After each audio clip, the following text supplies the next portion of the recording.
So hello everybody, this is Bhante Joe here, and I'm just here at a village kuti in Gampaha and thought to record a short Ovāda for the internet. So I thought I could start with just a little bit of meditation, so can lean forward a little bit and arch our spine and look about 3 feet in front and close our eyes. And can focus in on the breath, can know when it's coming in and know when it's going out.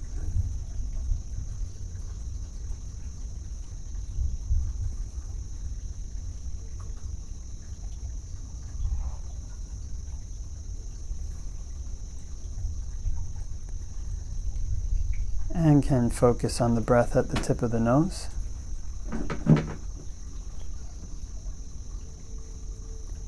And when watching the breath at the tip of the nose, can try to make the mind a bit like a post in the sea.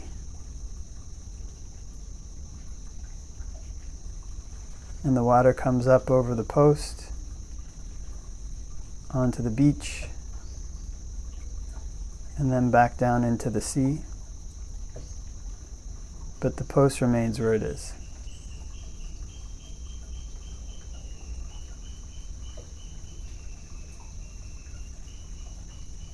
In a similar way, we can make the mind like a post in the sea,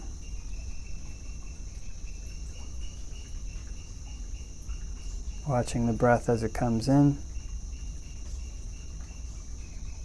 watching the breath as it goes out.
And before we finish meditating, can spread thoughts of goodwill, wishing may all beings all around everywhere be happy and at ease. May they put in place the causes necessary to be happy and at ease. And we can make the mind infinite, can make it unbounded, all the way to the ends of the universe and beyond, in every dimension. May all beings all around everywhere be happy and at ease.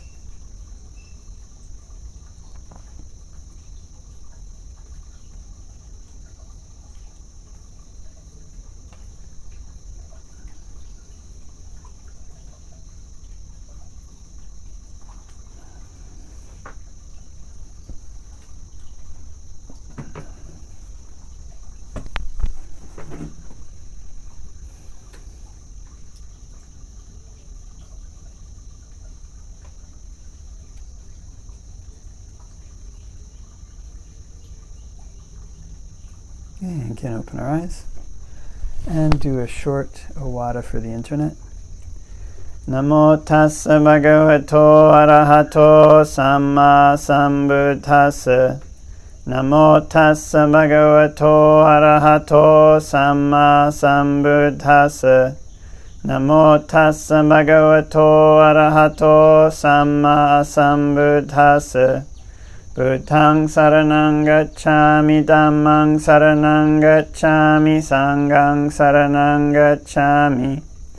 Titiyampi Buddhaṃ saranang gacchāmi, Titiyampi Dhammāṃ saranang gacchāmi, Titiyampi Sanghaṃ saranang gacchāmi. Tatiyampi Buddhaṃ saranang gacchāmi, Tatiyampi Dhammāṃ saranang gacchāmi, Tatiyampi Sanghaṃ saranang gacchāmi. So hope that everybody's keeping well wherever might be. And I decided to head out on a little journey yesterday. I've been kind of a little bit cooped up in the kuti, kind of letting the ankle heal. And so yesterday I thought, well, I'm just gonna go for it. I'm just gonna head out. And so outside of this kuti here, the kuti I'm in is kind of bordering like rubber. I think there's mostly rubber forests behind here. And here is a village. It's kind of a village kuti. And so outside of this kuti, you kind of go down this very steep hill. And then you kind of keep going, and I decided to do a little loop down the hill and around. And so I'd gotten advice from the doctor, not to go down any slopes that were too steep. I think for a few weeks or anything. But that was a few weeks ago, or a couple of weeks ago. I thought, well, I'll just try it out and see how it goes. So I headed out and went around, and it was going okay. And then towards the end, I started getting tired, and I kind of had to stop and rest, kind of leaning on this like cane or this kind of this broomstick that I was using to support myself. And I got back, and I felt pretty. My body didn't feel that good. So, anyways, I thought, well, that's too much. And this morning, I woke up and noticed that there was a little more strength in certain areas of my feet. And kind of going down with these injuries is tricky, but going up is no problem. Kind of climbing up, it's almost like there's no injury at all. So reflecting on it, I thought, well, there's something good there, but also something bad. Kind of push myself too hard, but maybe pushing myself a little bit hard going down these slopes is good. And so kind of growing up, or at least studying, there's always these very clearly defined lines as to what's good and what's bad. Even as a young kid, when you watch cartoons, it's usually easy to tell who the villain is. Like, they look really evil, and they have kind of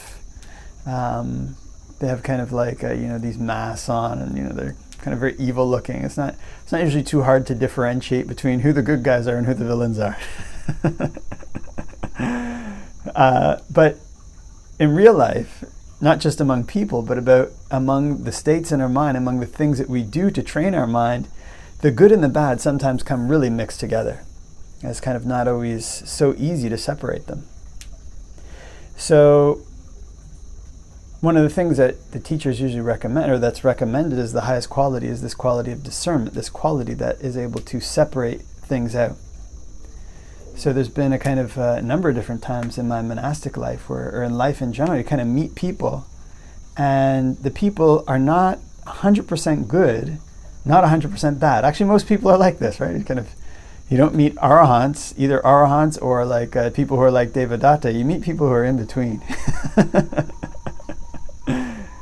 And so what it means is, in our interaction with these people, we have to try to learn to block the aspects of their character that are bad and take on the aspects of their character that are good. We have to learn to block the intentions towards that they have towards us that are bad, and let in the intentions towards us that are good. It's kind of not something that's very easy. It requires this kind of vigilance to see what it is that they intend, and to try to react appropriately to that. It's kind of this dynamic balance. So if one gets this wrong, especially as a monk, then one ends up in political trouble. If one gets it right, then things tend to go smoothly. But more important than interacting with people is actually this interaction and kind of training one's mind. It's kind of, remember as a young fellow, I used to think that so long as my mind could take it, my body could take it. Kind of, I can push my body as much as my mind can take. But actually, your mind can take a whole lot more than your body can. It's kind of, you can get used to, a person can get used to feeling pain. It doesn't mean that the pain is not sending an appropriate warning.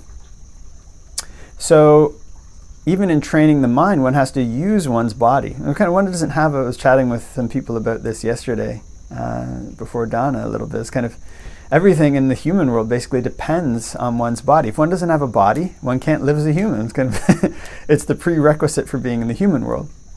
And for practicing the Dhamma in the human world, one has to have a body. And it's kind of the better functioning the body is, in a sense, the easier it is to practice, in a sense. It's one of the dangers that the Buddha lists is that getting old, a future danger that one has is that one gets old and one can't go to practice in these secluded locations. Kind of, one has bad digestion. All these various things are obstacles in one's practice. So in other words, in training the mind, one has to learn to train the body as well. The body is a part of training one's mind, and one has to push both the body and the mind to a certain extent. But if one pushes too far, then the body breaks. It's kind of not something that one really wants to happen. You kind of repair it a little bit. But so long as it breaks, it's an obstacle to one's path. But far more important is the training of the mind. We're training the body and the mind work together. The ultimate purpose, though, is to train the mind to let go, to separate it from the things that cause it to suffer. And in training the mind, one has to be really careful not to push it too far. When one kind of pushes the mind too far, the body breaks is very easy to heal. If the mind breaks or there's a problem with a person's mind, then that's much more difficult to heal. So here in Sri Lanka, there's kind of visited this one ancient monastery called Arankele. It's very beautiful, this kind of Pamsakulaka monastery, this ancient forest sect. It's kind of really like history. And this forest sect, it seems, in Sri Lanka was actually the last bastion of the achievement of large numbers of arahants in Sri Lanka. Apparently the last Sri Lankan arahant in ancient times lived in this forest sect. Very inspiring place.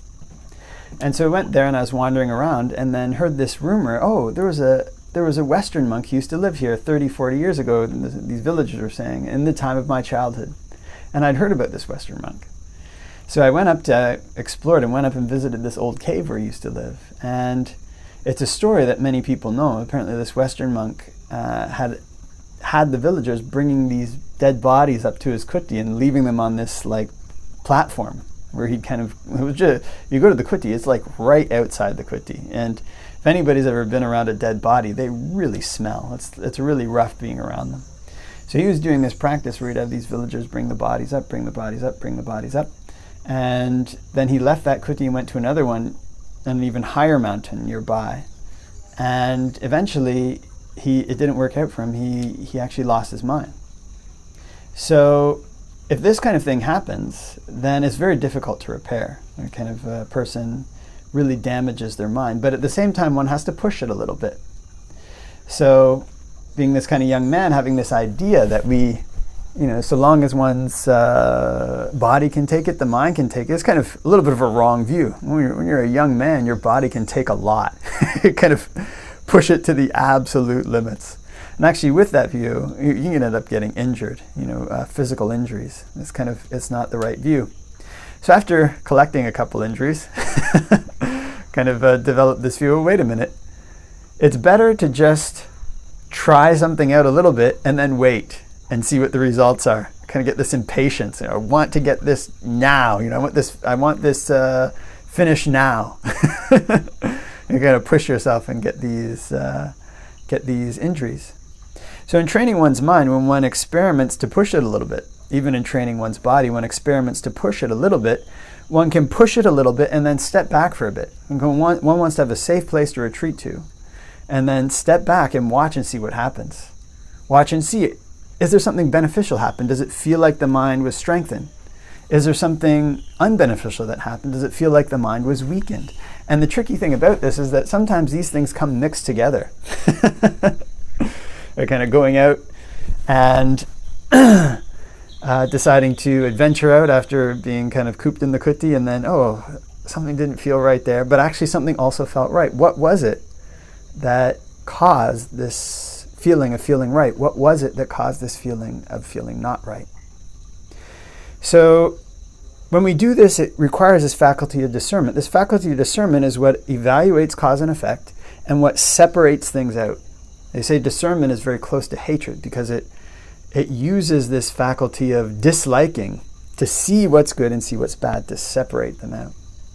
So when one is training one's mind, especially if one is training in meditation, training to try to move forward on the Buddhist path, one has to experiment. One has to push oneself. I kind of got this advice from the doctor. After 3 weeks, don't use a cane for 3 weeks and these things. But and then also, you want to try to do exercises. You have to push yourself, but there's a middle path, not too much, not too little, right? It's kind of our advisors, our doctors can advise us in a general way, but at the end of the day, it's up to the person to experiment themselves. Is this too far? Is this not far enough? Right? You can't have somebody monitoring your every step.